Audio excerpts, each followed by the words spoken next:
सातवीं क्लास के प्यारे बच्चों, ये आपकी विज्ञान की वर्कशीट है 30 नंबर और इस पर आज की डेट पड़ी हुई है 11 नवंबर। ठीक है बेटा, तो हम प्रकाश के बारे में पढ़ेंगे और प्रकाश को तो हम रोशनी भी बोलते हैं। हमने पिछली वर्कशीट में भी प्रकाश के बारे में कुछ तो जाना था, है ना। प्रकाश सरल रेखा में चलता है, ऐसे करके बात हुई थी ना। तो इसमें हम पढ़ते हैं, ये बच्चा दिखाएगा और इसके प्रश्न चिन्ह इसका क्या मतलब है। वो कह रहा है कि जब आप समतल दर्पण में अपना प्रतिबिंब देखते हैं तो क्या ये ठीक आपके जैसा दिखाई देता है। तो बेटा समतल दर्पण वो होता है जिसको हम शीशा कहते हैं, जिसमें हम तैयार होते समय शक्ल देखते हैं। आपके घरों में होता है, पापा दाढ़ी बनाते हैं उसमें देख के, उसको हम समतल दर्पण कहते हैं। और उसमें जो आपकी फ़ोटो दिखती है उसको हम प्रतिबिंब कहते हैं। लेकिन बेटा हम क्योंकि साइंस पढ़ रहे हैं इसलिए हम शीशा ना बोल के समतल दर्पण बोलेंगे और फोटो ना बोल के प्रतिबिंब बोलेंगे। तो वो पूछ रहा है कि आप जैसा दिखाई देता है। हाँ बिल्कुल हमारे जैसा दिखाई देता है। आप भी देखना, आप भी बताना। आगे पढ़ते हैं, क्या कभी आपने ध्यान दिया है कि आप तथा दर्पण में आपका प्रतिबिंब एक रोचक अंतर रखता है। चलिए इसका कारण जानने का प्रयास करते हैं। तो बेटा वो कह रहा है कि ध्यान से देखना कि जब तुम शीशे में अपनी शक्ल देखती हो तो सेम टू सेम तुम ही दिखती हो या कुछ फ़र्क है, ये मतलब है इस वाक्य का। तो बेटा आप ध्यान देंगे कि जब आप सीधे हाथ पे, मान लीजिए आप बिंदी लगा लो सीधे हाथ की हथेली पर और उसकी फ़ोटो देखो शीशे में, तो विज्ञान में कैसे बोलेंगे कि दक्षिण माने सीधा हाथ और वाम हस्त माने उल्टा हाथ। दक्षिण हस्त या वाम हस्त जो लिखा हुआ है, तो दक्षिण हस्त माने सीधे हाथ की हथेली पे बिंदी लगा लीजिए और उसको फोटो देखिए शीशे में। तो यानी दर्पण में प्रतिबिंब देखेंगे। फोटो माने प्रतिबिंब बताया था ना बेटा, याद रखना इस बात को। तो वो आपको उल्टे हाथ की हथेली नज़र आएगा। करके देखना ये एक्टिविटी। और यदि इस प्रयोग में आपको लगता है नहीं समझ में आ रहा तो जब हम स्कूल आएंगे तब हम क्लास में ये प्रयोग करेंगे, ठीक है। लेकिन कोशिश तो करनी है ना आपने। तो वो कह रहा है कि जब दर्पण में प्रतिबिंब देखेंगे तो आप देखेंगे कि बिंब का वाम भाग प्रतिबिंब के दक्षिण भाग की भांति दिखाई देता है। तो बेटा समझेंगे फिर से, बिंब क्या हुआ आप, क्योंकि आपकी फ़ोटो बन रही है। यदि आप अपने हाथ को देख रहे हो तो हाथ मतलब जो वस्तु की आप फ़ोटो बनते हुए देखना चाहते हो। मान लो शीशे के आगे आपने मोमबत्ती रख दी तो शीशे में मोमबत्ती दिखाई देगी ना। तो जो मोमबत्ती होती है उसको हम बिंब कहेंगे। या आप अपने को देख रहे हो तो आप बिंब हो गए। या आपकी मम्मी खड़ी शीशे के आगे तो मम्मी की फ़ोटो बनेगी ना, तो मम्मी क्या हो गई, बिंब। तो जो फ़ोटो बनती है ना उसका नाम होता है प्रतिबिंब। ठीक है, बिंब और प्रतिबिंब में अंतर पता लग गया। वाम मैंने उल्टा बताया था, तो वो कह रहा है कि प्रतिबिंब जब देखेंगे तो बिंब का वाम मतलब उल्टा हाथ, उल्टी साइड, लेफ्ट हैंड राइट नज़र आएगा, उल्टा हाथ सीधा नज़र आएगा, सीधा उल्टा नज़र आएगा। तो बेटा आप एक काम करना, दोनों हाथों में हथेलियों में बिंदी लगा लेना, एक में लाल एक में पीली, और उसको आप शीशे में उसकी फ़ोटो यानी प्रतिबिंब देखना। तो आप पाओगे कि सीधे हाथ की फ़ोटो उल्टे हाथ जैसी नज़र आती है और उल्टे हाथ की फ़ोटो सीधे हाथ जैसी नज़र आती है।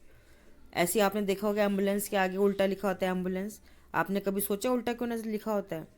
तो बेटा जैसे गाड़ी, ये तो वैन है ना, हम भी अपनी गाड़ी में जा रहे हैं तो आपको पता है ना ड्राइवर के सिर के सामने भी एक शीशा होता है और बाहर गाड़ी की बाहर भी उल्टी साइड पे, उल्टे हाथ पे ड्राइवर के बाहर शीशा होता है और ड्राइवर के सीधे हाथ पे भी एक शीशा होता है। तो उन शीशे को हम बोलते हैं रियर व्यू मिरर, मतलब पीछे से आने वाले वाहनों को देखने का शीशा। तो जब ये उल्टा एम्बुलेंस देखेंगे तो उसकी फ़ोटो सीधे नज़र आएगी, ऐसे नज़र आएगी, ठीक है।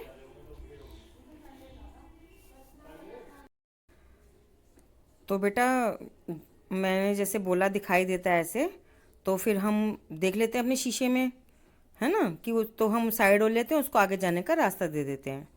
अब एक गतिविधि करनी है, मतलब आपने क्या करना है कि कागज़ के टुकड़ा लेना है, उस पर एम्बुलेंस लिखना है, दूसरे कागज़ पर TOM टॉम लिखना है और इन कागज़ के दोनों टुकड़ों को दर्पण के सामने रखना है।